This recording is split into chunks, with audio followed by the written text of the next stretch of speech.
우리는 살아가면서 선택의 순간에 자주 놓이게 된다. 오늘은 뭐 입지? 점심엔 뭘 먹지? 어떤 걸 사지? 등의 작은 선택부터 취업, 결혼 등의 중요한 문제까지 인생은 선택의 연속이다. 하나를 선택하기 위해서는 다른 것을 포기해야 한다. 이유는 무엇일까? 자원이 희소하기 때문이다. 희소성이란 사람들이 가지고 싶은 만큼 다 가질 수 없다는 것을 의미한다.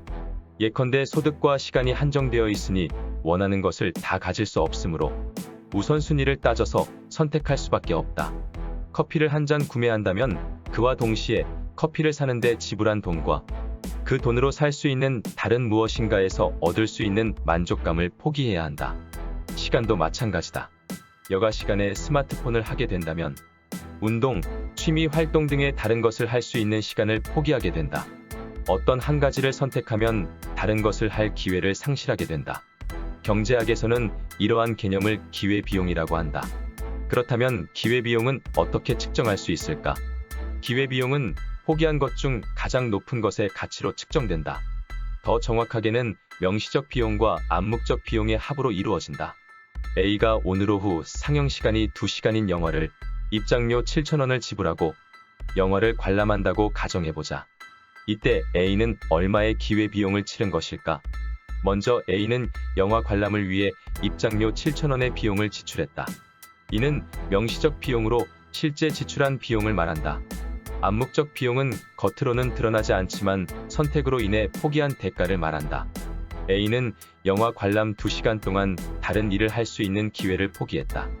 만약 A가 영화를 보는 시간에 아르바이트를 하여 2만 원을 벌 수 있었다면 2만 원은 암묵적 비용이 된다. 명시적 비용 7,000원과 암묵적 비용 2만 원을 합한 27,000원은 A의 영화 관람에 따른 기회비용이 된다. A는 영화를 관람하는 대신 돈을 벌 수 있었던 기회를 포기한 것이기 때문에 손해가 많은 선택이라는 결론이 나올 수 있다. 다음으로 한 학생이 고등학교를 졸업하고 대학 진학과 취업 중 대학 진학을 선택했을 때 치러야 할 기회비용은 얼마일까? 먼저 대학을 진학함에 따라 지출해야 하는 등록금과 교재값, 시간 등의 명시적 비용과 취업으로 인하여 받았을 소득이 되는 암묵적 비용이 있을 것이다. 1년 동안 등록금과 교재 등의 부가적인 지출이 800만 원 정도라고 가정하고 취업 활동을 통해 얻었을 연봉을 2,400만 원이라고 한다면 이 학생의 기회비용은 명시적 비용 800만 원과 암묵적 비용 2,400만 원을 더한 3,200만 원이 될 것이다. 이 학생도 앞선 A의 경우처럼 손해를 본 것일까? 그런데 기회비용에는 수치로 환산된 비용만 계산되는 것이 아니라 개인의 주관적인 가치까지도 포함된다. 만일 해당 학생이 대학 진학을 통한 자기개발과 학력 향상의 가치를 취업 활동을 통해 얻을 수 있는 소득보다 더 높은 가치로 측정했다면 단순한 화폐 비용만으로는 이 학생의 기회비용을 정확히 알 수 없다는 것이다. 처음 예시로 설명한 A의 경우에도 A가 영화 감상을 매우 좋아하는 사람이라면 판단이 달라질 수 있다. 의사결정자의 주관적인 가치 판단이 반영된다면 선택에 대한 손실을 정확하게 따지기 어렵다. 기회비용에는 가치가 중요한 변수가 되는 것이다.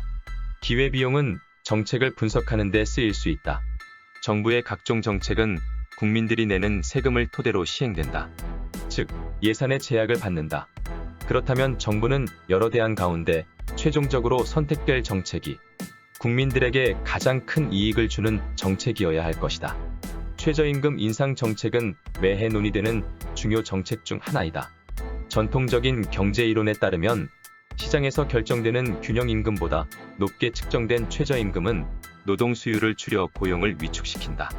또한 최저임금이 인상되면 생산 비용이 높아져 물가 상승으로 이어질 수 있다. 최저임금 인상으로 인해 발생하는 부작용은 최저임금 인상 정책의 기회비용이 될 것이다. 비용적인 측면에서 봤을 때 최저임금 인상 정책은 손해가 많다고 생각하게 될 것이다. 그럼에도 매해 최저임금이 인상되는 이유는 무엇일까? 최저임금법 제1조에 따르면 최저임금은 근로자 임금의 최저 수준을 보장하여 근로자의 생활 안정과 질적 향상을 기함으로써 국민 경제의 건전한 발전에 이바지하는 것을 목적으로 하고 있다. 최저임금을 적용받는 저임금 노동자의 생활을 안정시키고 소득 불평등 개선을 기대할 수 있기 때문이다. 흡연율 감소를 위해 실시하는 담배 가격 인상 정책은 어떨까? 정부가 국민들의 건강을 위해 대표적인 건강 위해 요소인 흡연에 대한 규제를 강화하고자 담배 가격을 인상하게 되면 담배 소비가 감소하게 되어 흡연율 및 소비량이 낮아질 것이다. 담배 수요가 줄어들게 되면 담배 제조 회사의 매출이 감소하고 관련 산업 종사자의 소득도 감소하게 될 것이다. 하지만 담배 소비 감소로 인한 국민의 건강 수준 향상 및 국민 의료비 절감이라는 효과를 기대할 수 있다. 정책 결정자가 국민의 건강 수준 향상을 가장 큰 가치로 생각한다면 담배 가격 인상 정책을 긍정적인 방향으로 고려할 것이다.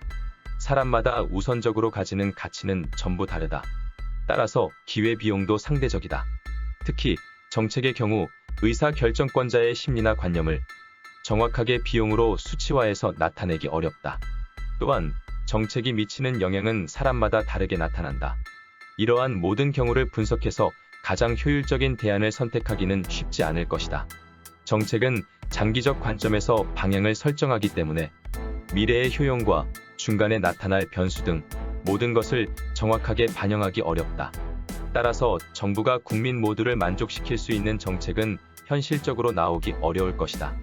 기회비용만으로 좋은 정책을 선정하기는 어렵겠지만 정책의 대상은 불특정 다수의 국민인 만큼 정책의 효용이 되도록 많은 사람에게 골고루 돌아가면서 집행 과정에서 생길 수 있는 오류를 최소화하고 투명한 입안과 과정을 거쳐야 좋은 정책에 가까워질 것이다.